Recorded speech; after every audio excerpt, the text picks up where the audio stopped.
మనం మన 5 సంవత్సరాలలో ఎక్కడా కూడా తప్పు చేయాల. ప్రజలకు చెప్పిన ప్రతి మాట నెరవేర్చడం.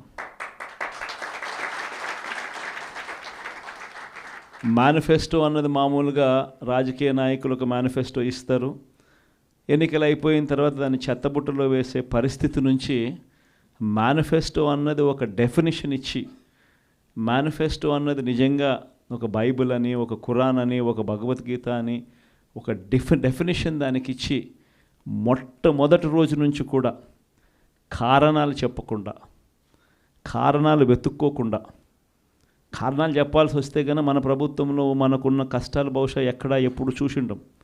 ఎప్పుడు చూడని కోవిడ్ లాంటి సమస్యలను కూడా ఎదుర్కొన్నాం. అది కూడా 2 ఏళ్ళు, అది కూడా 2 సంవత్సరాలు కోవిడ్ లాంటి సమస్యలు ఎదుర్కొన్నాం. కానీ ఎప్పుడు కూడా ఒకటే చెప్పా, మనల్ని ప్రజలు ఓటేశారు, మనం ఎన్నికలప్పుడు ఈ మేనిఫెస్టో రిలీజ్ చేసినాం, మనం ఇచ్చిన మాట మరో 30 సంవత్సరాల పాటు మన బాటను నిర్దేశిస్తుంది అని చెప్పి. అని ఎప్పుడు కంప్లైంట్ అనేది ఎక్కడ చేయాల. పలానోడు అది చేశాడు, పలానోడు ఇది చేశాడు అని చెప్పి ఎప్పుడు కారణాలు వెతుక్కోలే. పలానా సమస్యలు ఉన్నాయని చెప్పి ఏ పొద్దు కారణం చెప్పాల.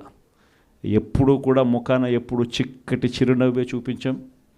ఆ చిక్కటి చిరునవ్వుల మధ్య ప్రజలకు మేనిఫెస్టోలో చెప్పిన ప్రతి హామీని కూడా ఇంతవరకు రాష్ట్ర చరిత్రలో ఎప్పుడు జరగలేదేమో.